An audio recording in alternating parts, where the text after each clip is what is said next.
Welcome. I hope you're doing well today.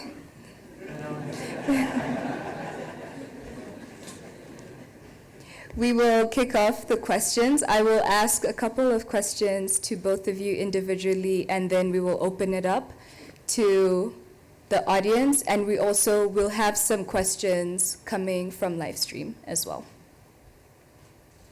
Mr. President, as a nation, we are a startup. We have a startup mindset. What are some of the things that you have learned to prioritize, especially that there are a lot of decisions to be made? There are things that need to happen as soon as possible. And in that, what do you think in that process is an advice you could give to the youth with an entrepreneurial mindset? Well, first, let me answer the first question. We are fine. We're very fine.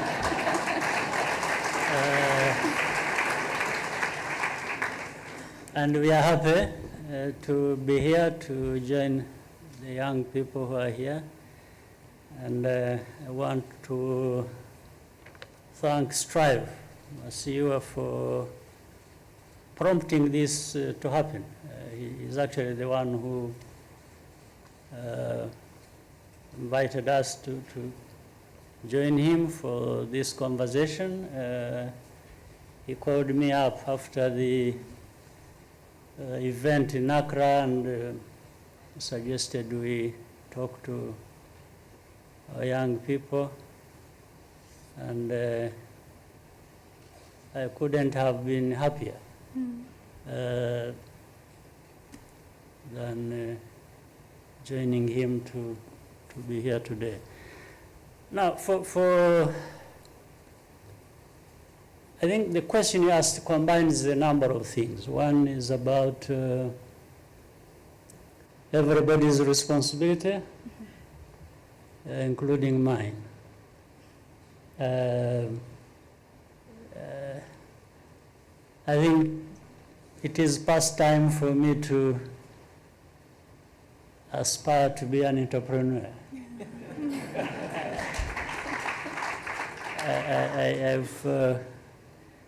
But again, being an entrepreneur is an issue of mindset. I'm trying to find ways of being one, even at the wrong time, but building on my other responsibility. I'm now in politics. So I have tried to make it a politics of entrepreneurship.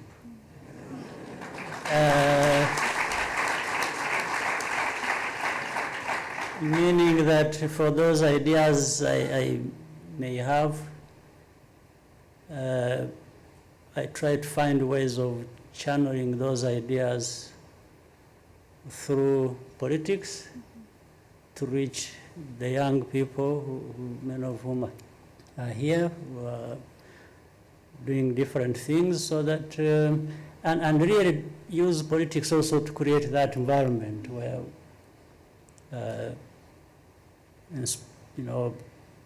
aspiring entrepreneurs can, find that environment where they are enabled to do a number of things. So for the young people, the advice is as we grow up, we come to understand every year, understand better the world we are in as we find it.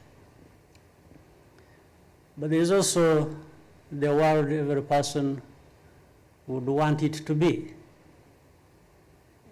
Starting with himself, the people around them, and family, friends, and the society as a whole. So for young people, therefore, as you keep growing, you keep expanding your understanding of the world, but also trying to make a contribution to the shaping of this world you are in, there are choices you make, there are investments you make, and there are things you expect as the outcomes. So for me, it is just to tell everyone here, the young people, that they have everything in themselves and around themselves to tap into, to grow themselves and to grow the society they are part of. In this case, many of them here are Rwandans, and it's about Rwanda, it's about Africa, it's about... and I'm sure we all learned many things from what the young people who spoke before us had to tell us. Devin, Christelle, and they are just telling us that what we have been doing, what we are doing, you can do. You don't have to do what they are doing, but you can do different things with the same kind of mindset and spirit with which they are doing it. So that is the advice I can give to young people. And again, it's not just about one individual, it's also that individual and others and the country and the wider society.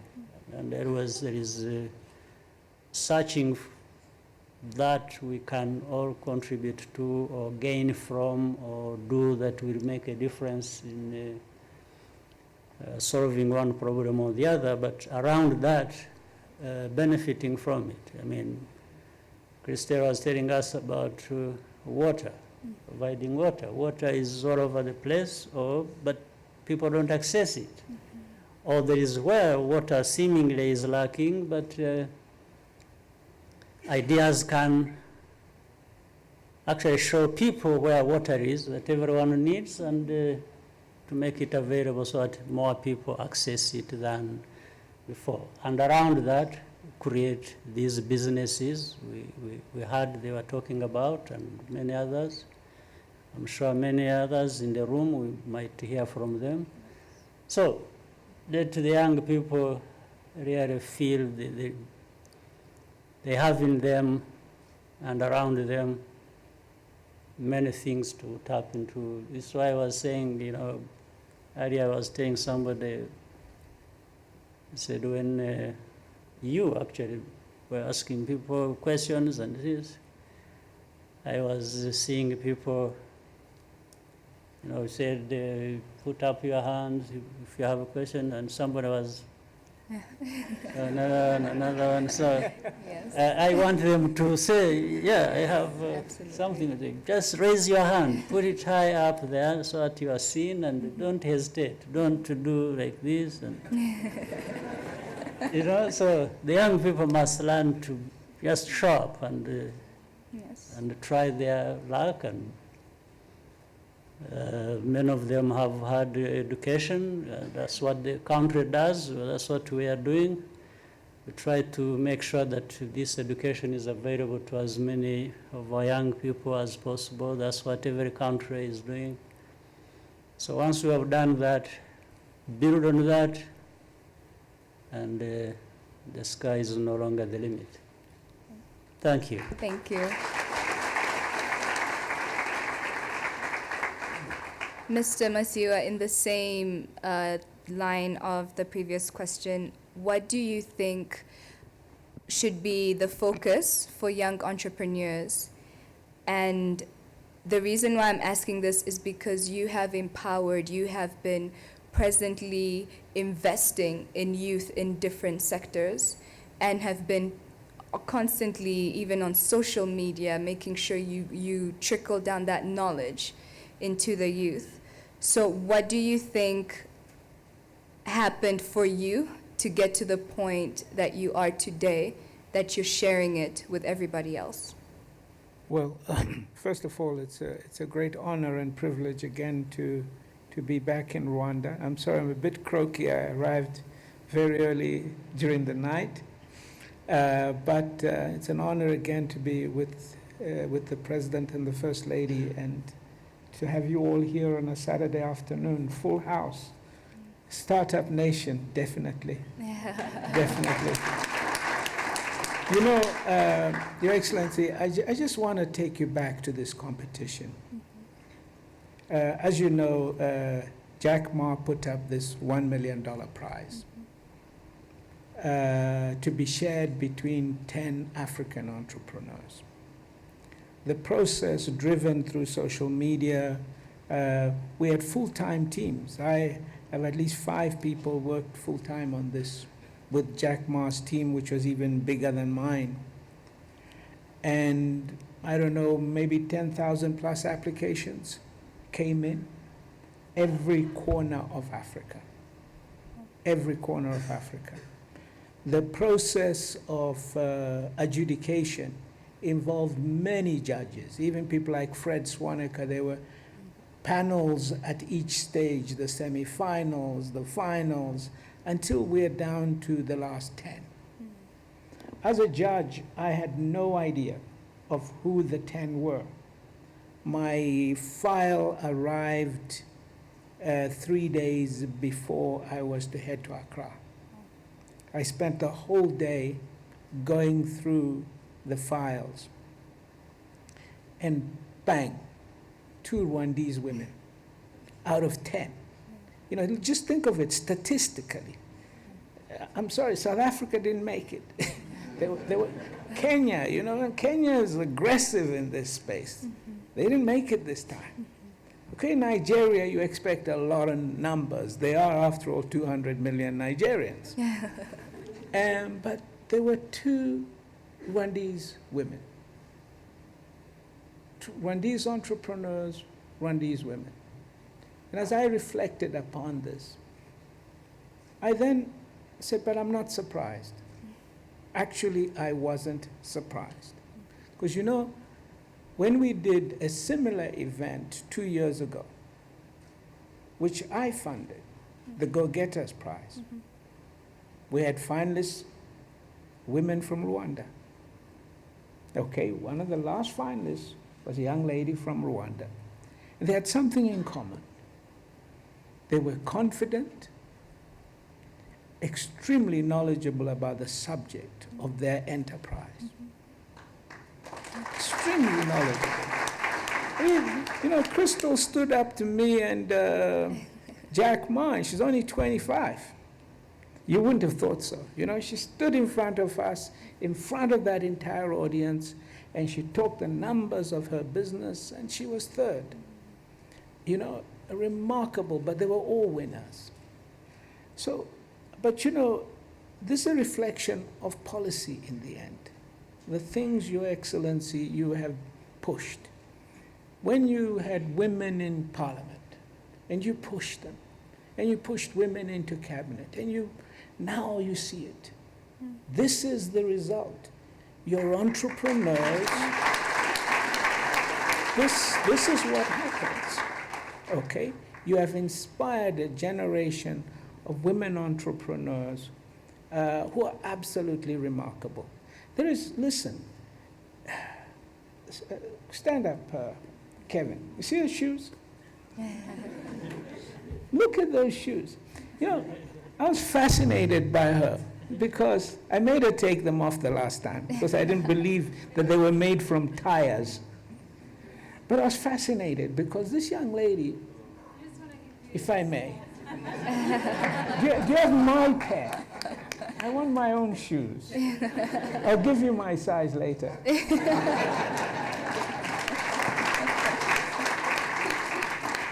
You know, and I was just talking to her about the history of Nike, the world's largest sports apparel maker, $60+ billion company. Started just like the way she has started.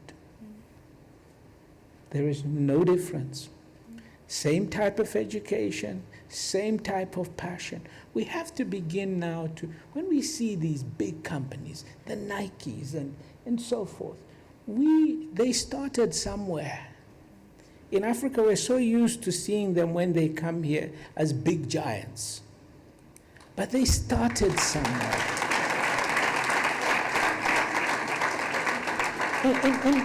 there's a problem out there. And I remember she said to us, do you know how long it takes to degrade a tire?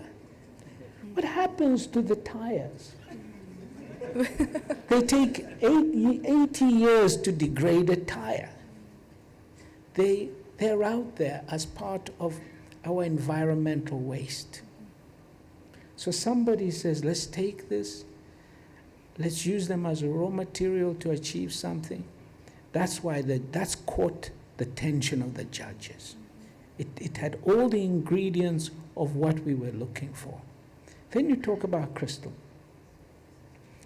Last year I was blogging about the need for us, for the young entrepreneurs, to go back to rural areas, to go back and to start thinking about rural problems. You know, why can't they have drinking water from a tap? Why not? Why can't they have electricity like we have electricity? Why not? Why can't rural life be just like urban life? You have been equipped by your president, and she's just proved it, that you can go and you can reimagine rural life. That's what this education was all about. Not to run to the cities, but to go back and to begin to look at the problems. And not to say, oh, why doesn't government do? Why doesn't government do? We can do that all day long. And certainly there's a lot of things government can do. But these things, entrepreneurs, that's what it is about. And that's what excited me. And I was excited even when I called the president. But my last point is 65 jobs. It's ironic. 65 jobs. 65 jobs. That's 130 jobs, huh? If my numbers are right. Yes.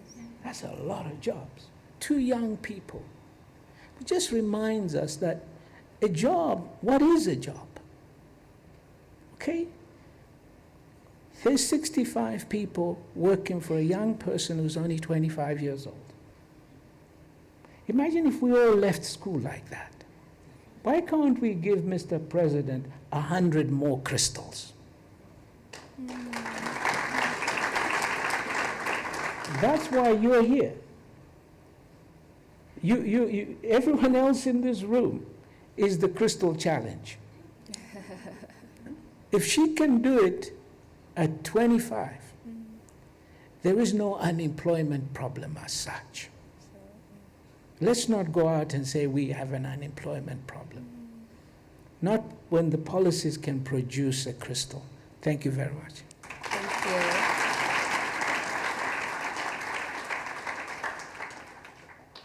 My second question would be, Mr. President, in your point of view, what do you think is the most important contribution that the government has given, but that also fosters an entrepreneurial mindset? So we mentioned education, we mentioned stepping up, we mentioned confidence, but what is one thing that you think has been put in place that has pushed, especially for Rwandans in this room, that have pushed Rwandans to say, you know what, I can do it because of a certain policy that was put in place? Education and all that you have said are very important. They are the foundation. And then once you have done that, we have tried to create that environment also that brings the young people to discuss not only the problems, but how to solve them. That discussion is very important. That, nudging people and making sure that they remind themselves, because that's the way it is. For us, when we push the young people to be there together, to discuss, to identify what the challenges are, and therefore try and turn them into opportunity where they expend their energies and thinking and so on. It's one important thing that in the end works. Otherwise, people would tend to take things for granted, meaning those who have had the opportunity and have had this education we are talking about, it's easy to go around looking for a job, and maybe some get the jobs they want, others don't. But we also remember that there are those who haven't even been able to access the education or the right education. We have to make sure that we expand this envelope that covers as more people as are needed to be in the mainstream, to try and be helpful to themselves. Of course, there are other details. You can go into details. It's not just about the foundation and then the environment and the discussion. Then you start going into these details where somebody has an idea. How does somebody grow the idea? How do they have access to the kind of inputs, the finance, and other things to help them actually actualize these ideas and have products they can produce and put to the market and to benefit them as they also, what they have put on the market benefiting people in the market. So it's not one thing that stands alone to deal with the problem we have to deal with. It's so many things we have to tackle at the same time. But I have seen that it's as important as anything to keep talking about the problem, keep talking about the need and how to address it, and keep challenging people that nobody should sit back and just assume things will be delivered to them, but they have to invest their time, money, and sometimes sleepless nights. Yes. Yeah. Thank you. Mr. Masiyiwa, in that same approach, even though it wouldn't be government for you, what do you think is one of the most important contributions as a business owner, as someone who, invests, would be something that is a key player in also growing this mindset in the youth? Well, once they begin to believe they can, that is so important. How often do you hear when some new product or someone says, I thought of that, but they didn't do anything. No. But you see, once they believe they can, so much begins to happen. So this is where you are at as Rwanda. They really believe they can. So there's still some work to be done. Okay, we now need to ensure an ecosystem begins to emerge, which makes it easier for entrepreneurs to access capital as they scale. Because we have a lot of startups, but we need these guys to come back to us in 2-3 years' time, listed on the Rwanda Stock Exchange, offering shares of their businesses to the public. Okay, and this is possible. And these are ideas we can begin to discuss about how do you move into this phase where Israel is.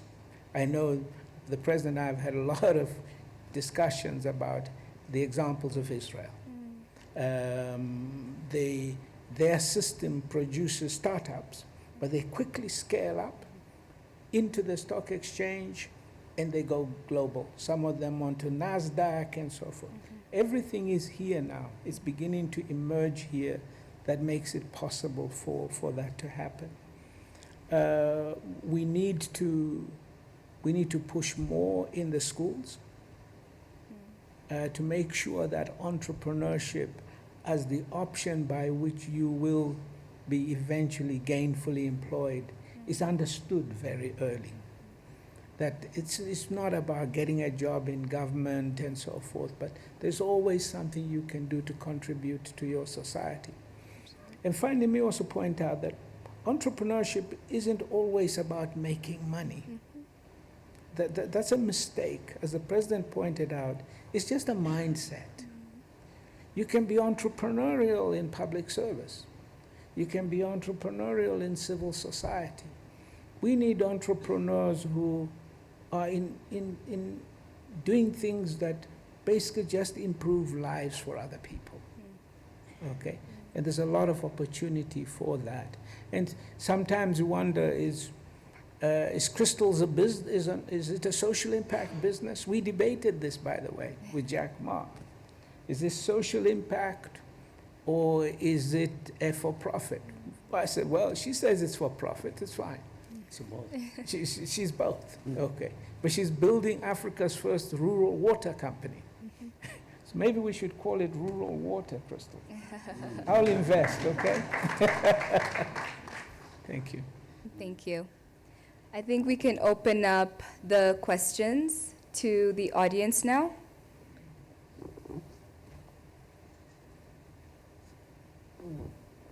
You have two there. Let's give it to the young man.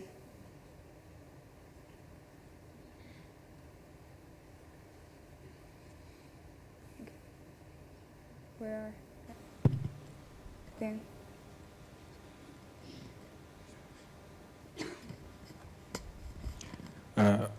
Thank you very much. My name is Ngombombo Minwefo. I'm 30 years old. I came to Rwanda to study at the African Leadership University, and I found this a problem that I decided to provide a solution to. So I'm the founder of Bungalow, which is an online booking platform that connects travelers to Rwanda to affordable accommodation that they can be able to pay with local payment methods. So first, I appreciate the ease of doing business here. So I was able to register my business within a very short time, and the regulations are in place. So thank you very much for such policies and efforts to enhance entrepreneurship. So my question is around funding.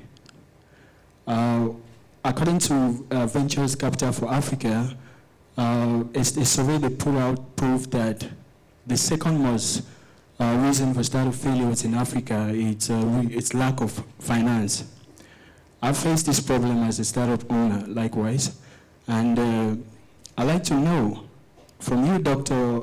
Strive, and also from His Excellency, what efforts are being made to invest in early-stage startups so they can move to scaling level and be able to expand and grow to all the bigger markets, because startups do not get funding at very early stage, and mostly tech startups and also other service delivery, they quit from the businesses because they face a lot of challenges living and feeding themselves and trying to work on their businesses. So I'd like to hear from you. Thank you very much. Thank you. Let me kick it off and say this, that, you know, the question you are asking actually is vexing policymakers worldwide. If you talk to the British, they're as concerned, the French. Because as things stand, it only appears that Silicon Valley, Israel, and the Chinese have really got it going. Everybody else is still trying to find their space. How do we fund startups? I just, 2 weeks ago, I was in Silicon Valley, just talking to venture capitalists. I'm trying to get a deeper understanding of the ecosystem that emerged. It's not the water that they drink in Silicon Valley, okay? There's an ecosystem there, which makes it easier for entrepreneurs to get the type of capital that's needed in these early phases of business. And they are not bank loans. Bank loans actually will kill them. They need to stay out of the banking system. So you're going into the banking system when they're a little bit bigger. What you need is people who, in Silicon Valley, they give them the money. They expect 9 out of 10 to actually fail. Literally, 9 out of 10. But it's the one that becomes Facebook. Okay? There is one that becomes Twitter. And when they fail, they sit them down, they ask them hard questions. So what went wrong? What have you learned? Okay, take time out, come back, and we'll give you some more money for your next one. Okay? That's a completely different world to where we are. If you fail, that's it. Okay? So it's a whole new ecosystem. Israel is in exactly the same place. I spent some time, and last year I actually brought here with me, we spent some time here with the writer of the book, Startup Nation. We came here and did a presentation together here in Israel. So there's a lot of work you can do there around the type of capital that is needed. So there's a whole group of players who emerge alongside the entrepreneurs, who invest in them, who give them the support. Because young people like Crystal and Kevin, for them to take that business to a large business, the kind of organizational skills that will now need to come into play are not easy to come by. So it'll come, and there's a lot of conversation around it now in Africa. I'm convinced it will come. You can hear the conversation in Nairobi, you hear it in Lagos, in Cape Town. But I'm hoping, Mr. President, that Rwanda will take the lead in this space and really give us the ecosystem. I have this vision, this dream, that when you look for entrepreneurs of Africa, you'll find them in Kigali. Because this will become the place they all come to have conversations about what happens in African entrepreneurship. Thank you. Yeah. So taking the lead, we want to, and I think we are already doing that. But I say we all have to get a little bit more organized. We have also to think about how we organize ourselves, how we convince people who have the money to invest in this kind of thing with us. But I'm saying we're already doing it. The country has created an innovation fund. Yep. And for me, I want to look at investing in innovation as together with investing in entrepreneurship. Yep. So which means we will be looking at how access to that kind of fund actually helps the startups to grow as well. And this is not going to be once people have qualified and have access to this kind of fund, it's not going to be like going through the bank. Yep. It is just exactly going to be the same way, Strive, you have been describing it. So I think,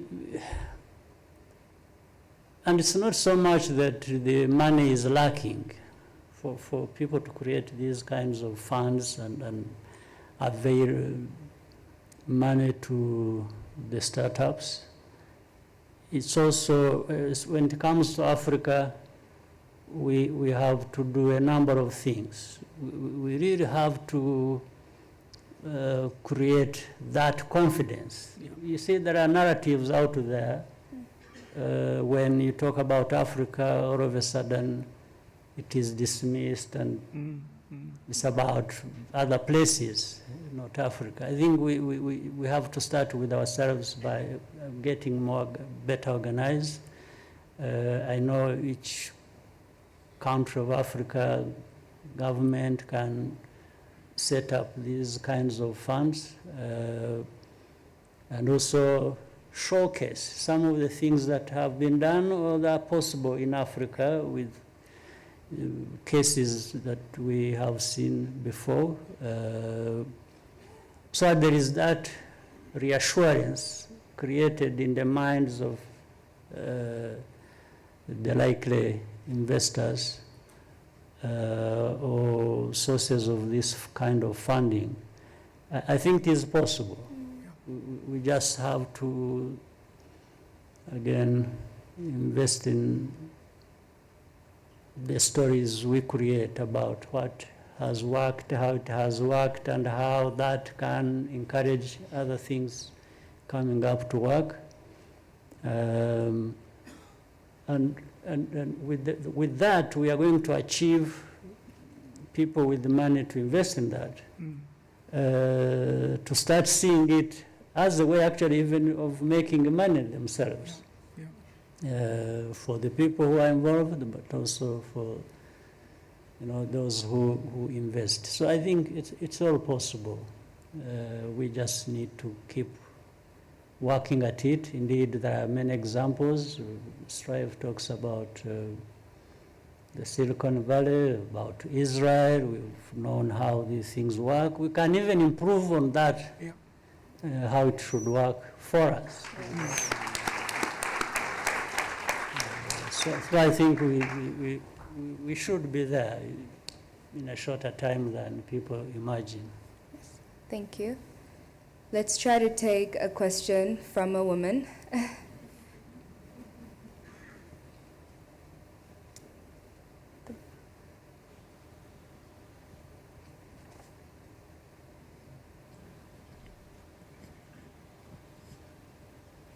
Thank you, Your Excellency. My name is Clémence Mbabazi. I'm a student at the African Leadership University, and I'm a major of global challenges with a focus on gender empowerment.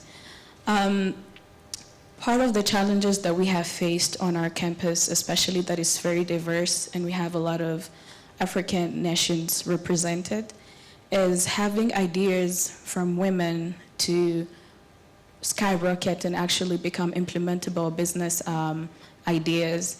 And the challenge is that every African woman is not as empowered as a Rwandan woman, especially the youth.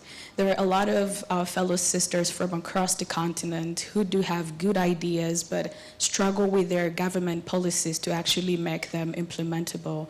Mr. President, I would like to ask of you if we could have engaging programs or networks to actually provide a space for these fellow young women across the continent to boost their ideas and eventually make them implementable. Thank you. Well, it starts with the ALU having young people, mainly women from across Africa. That's the beginning. Now, the next thing is how we share across the continent. When you talked about the political leadership, of course, there are certain limitations, but you have to think of ways to circumvent some of the roadblocks. We cannot easily, or we shouldn't even be telling other people what to do, but you can do things that inevitably they take notice of and know that it is even in their interests to do certain things in certain ways. So beginning with where you are and beginning the country itself, how we have tried to invest. By the way, let's even not be misunderstood. We just don't invest in women. We invest in our people, in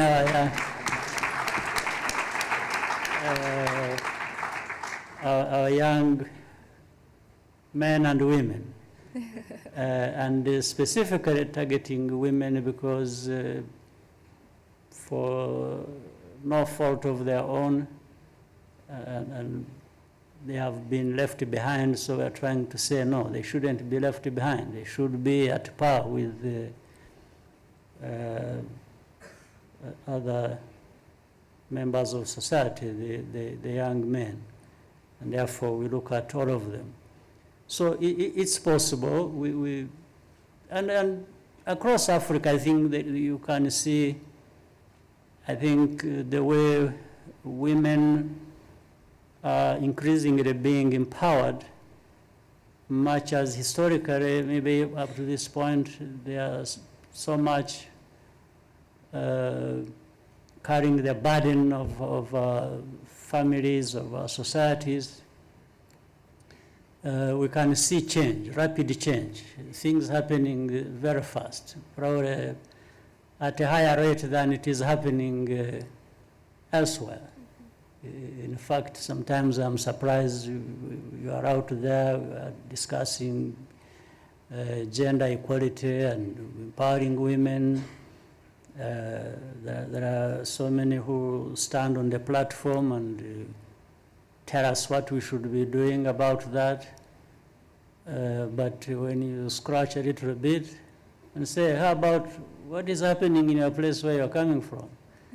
So we say, why don't you practice that, and then we all go together and we do that. So I think your point is well taken and very clear. We need to keep doing more of what we are doing and even trying to do it better. In our case, in Rwanda, and I'm glad you are saying African Leadership University brings in people from across Africa. That is already a very good way of integration. It's a good step in the right direction. We need to grow it and reach other brothers and sisters from other parts of the continent, and they are already doing some of the things in their own settings. And together we can encourage each other to move forward together. So I think we should be happy of some of the stories we are hearing from across Africa. Yeah, absolutely. Yes. Thank you. Mr. President, if you allow, we could take one more question. I'm here for you. Take 1, 2, 3, 4. Perfect. Okay, let's try to take one from the corner over there. The young man in the black shirt. Thank you, Mr. President. My name is Jacques Nyirinyindi, a software developer in Andela. For me, let me give an example. I read news before I go to bed. I read that maybe you're in a conference in Europe. When I wake up, not waking up that I'm late, I see that you're inaugurating a certain infrastructure, even not in Kigali, in a district. So this kind of energy, how do you do it? Because it can motivate us as entrepreneurs to run our business faster and efficiently and have a sustainable growth. Thank you. That's a very difficult question, but I try to move myself physically as my brain is also working and telling me what to do. I don't just think. The thinking helps me to move and do things along the lines I'm thinking.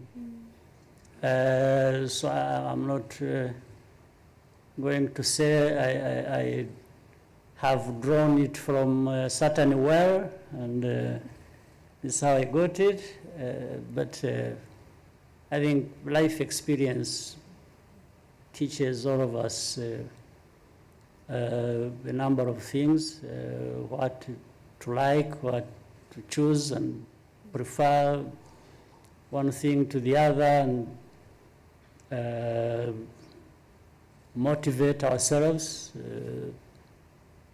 to see things done and get the results. I should say I've been lucky. I found myself being able to do that. I also sometimes, well, those I stay with in the house know it very well. Sometimes I'm going to bed and I remember something that either I hadn't done or an idea has come, then I get up and start going to... Sometimes you've seen me tweet in the middle of the night, around 2 o'clock.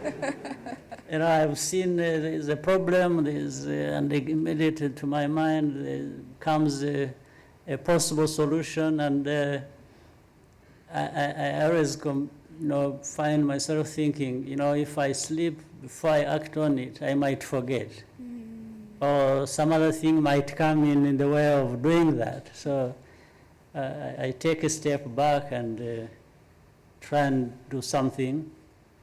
Some things work, others don't work, but that's life, so we keep going.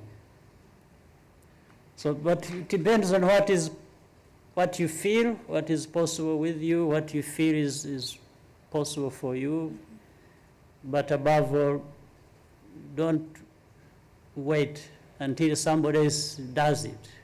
You can't keep saying, no, let me for now rest and somebody else will do it. Don't think of that somebody else being the one to do it. Think of yourself being the one to do it. And then you keep going. Let's have another question from the other side of the room.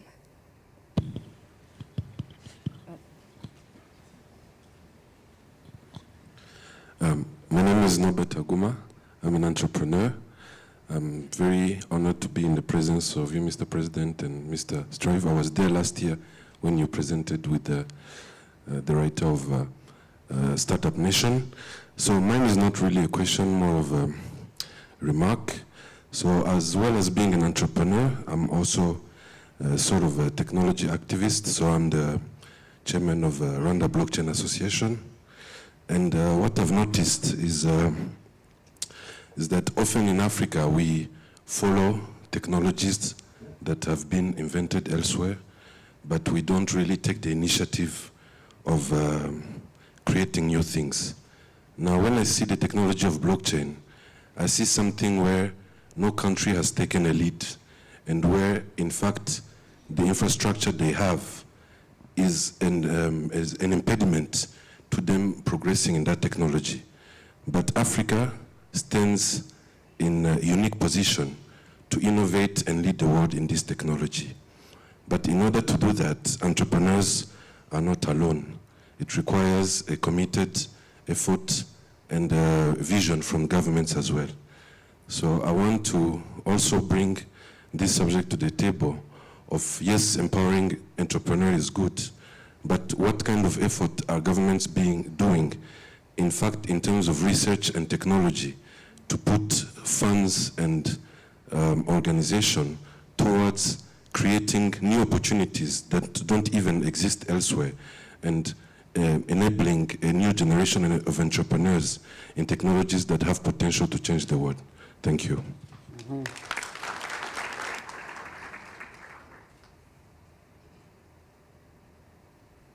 So maybe some members of our government, you could reach out to them and have a discussion. And I can see the minister responsible for technology, innovation here, and Rwanda Development Board. Why don't you get to hear more from him, what he's trying to say? And Mr. President, if I may just make a short remark to a remark. Because you didn't ask a question, so I wasn't going to answer a question now. But since you remarked, I will also remark. You know, there's an old expression I often quote, which says that, if a tree falls in the forest where no one is listening, does it make a noise? And it's there to remind us sometimes that because we haven't heard something, does not mean it's not going on. I wouldn't want to say too much. I remember, Mr. President, I think you and I were in Dubai a couple of years ago when we spent a considerable amount of time just discussing these new technologies and where Africa should be positioned and what could be going, we could be doing. We had an incredible discussion on artificial intelligence and other issues. So sometimes the fact that you haven't read it in the newspaper, that your president is thinking about it, doesn't mean he's not thinking about it. That's all I'm trying to say. There are many African leaders who are alive to these technological issues and the challenges that are before us. And there are a lot of forums that you may not have heard. Your president chairs the Smart Africa Initiative, which is where we discuss things like blockchain and other technological developments. Are we doing enough? Time will tell. But I certainly just want to say to you that there are things going on and there are conversations all the time, much more than you probably realize. Thank you. Thank you. As I mentioned earlier, we have people or young youth currently listening and also taking place with this conversation. I think if we do have some questions from online, we'd love to take those and present them to you. Yes.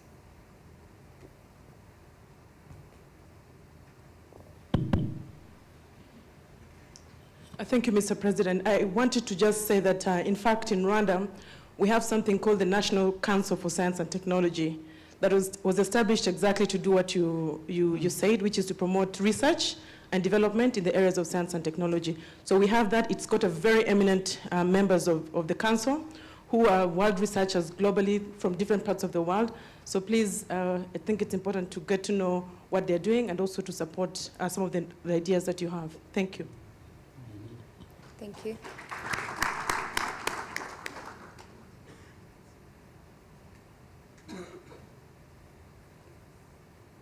I guess the questions coming in from online are not available. We could do some, maybe two more from here.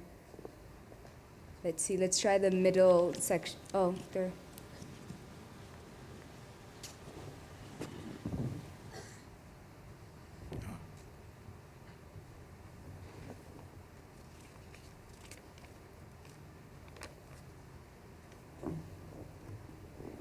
Okay.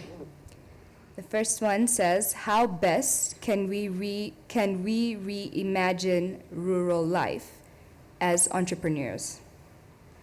So this means people within, most of the people watching this platform or this conversation right now are from South Africa, Uganda, Kenya, Nigeria, China, India, USA, DRC, Sierra Leone, Puerto Rico, Zimbabwe, Bali, Mozambique, Tanzania, and ALU, Kigali campus. So pretty much just thinking about all the countries represented here, what would be the best way to reimagine the rural life as entrepreneurs? Well, we have to start by understanding that even these cities developed from a rural background. Several years ago, this city was not there. Yeah. It was a rural area, so it grew up. Many of us here have upbringing from Rural settings. rural settings. So how do we forget where we come from?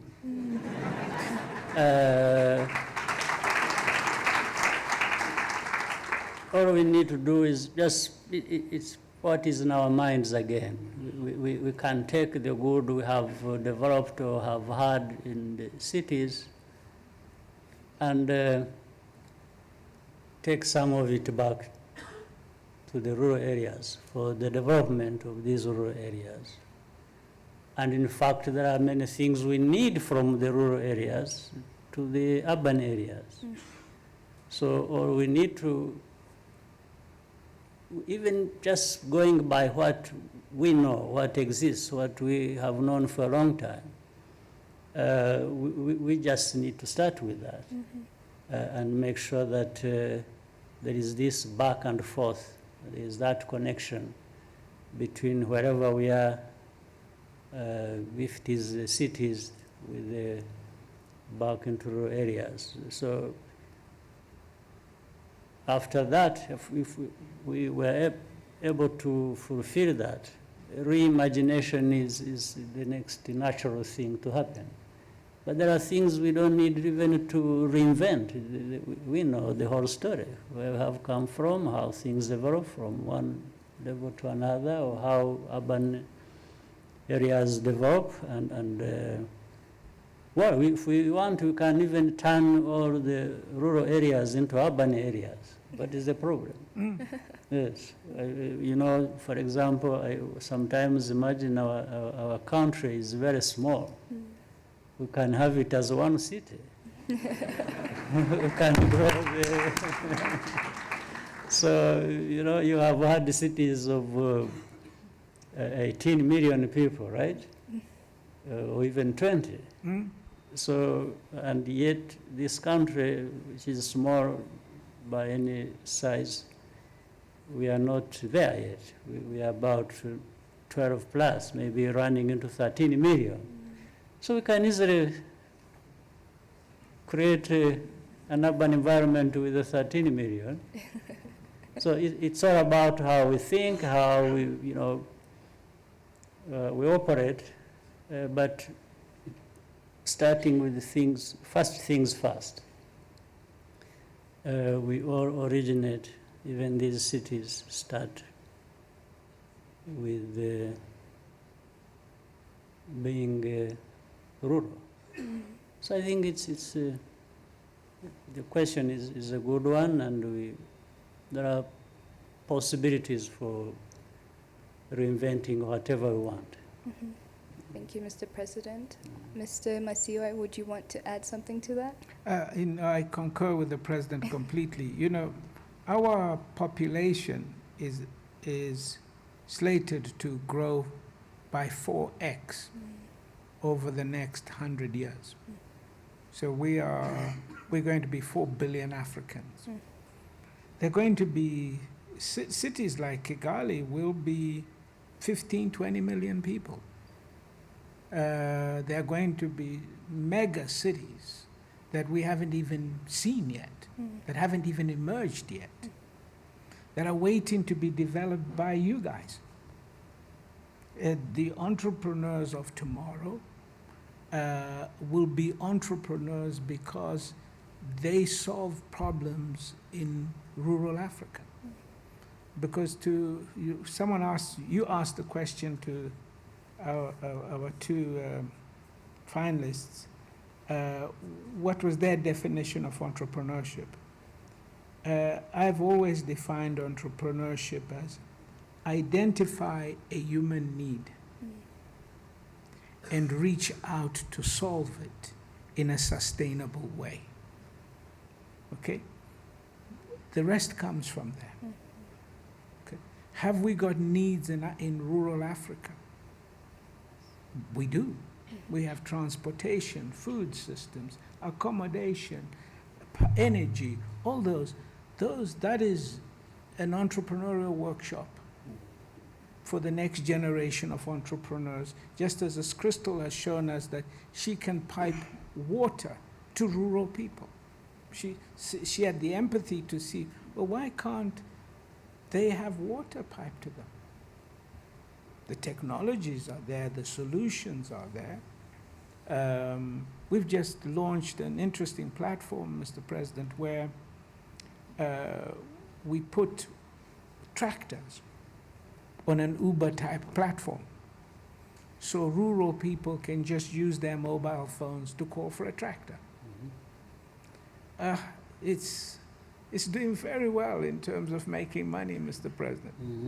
I didn't know I could make money as a farmer. Now I'm making money as a farmer. I should have done this years ago. These urban people don't know tractors. They don't know tractors, these urban people.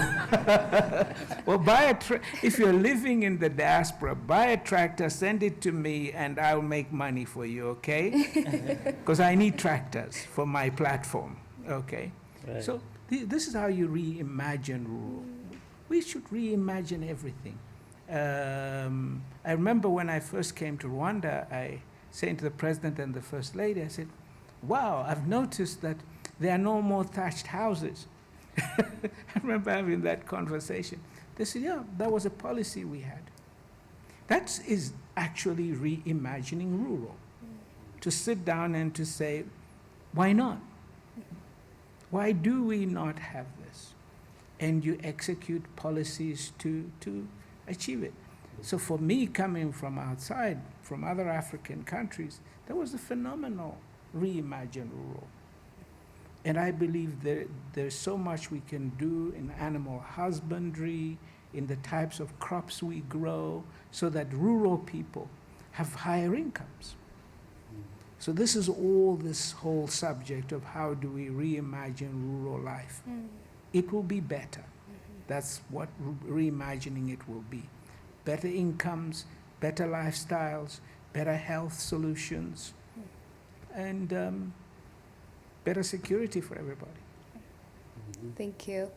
I think the final question for me is, we've talked a lot about entrepreneurship, the different mindset, redefining the story, changing our redefinition, or just imagining new things based on what we already have. And of course, plugging it into our roots, what is home and what works for our people as an African nation. My question to you is, what is your biggest dream or achievement that you're really looking forward to in the next coming years? Wow.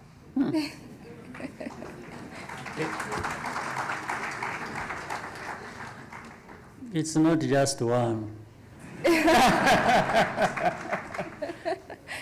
But I can bring all of them together. It's just continuing to see Rwanda, Africa, stabilize, grow, achieve prosperity for our people, and be where we should be, that others have taken for granted.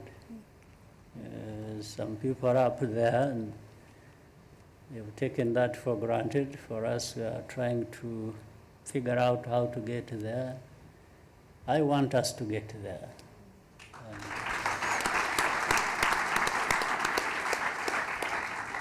And get there really by our own efforts and resources and Yes. our people, because we have all of that. Yes.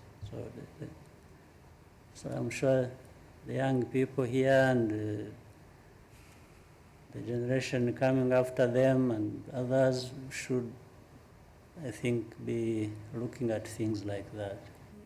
Yeah. Thank you. I wish, so that is my dream. Thank you, Mr. President.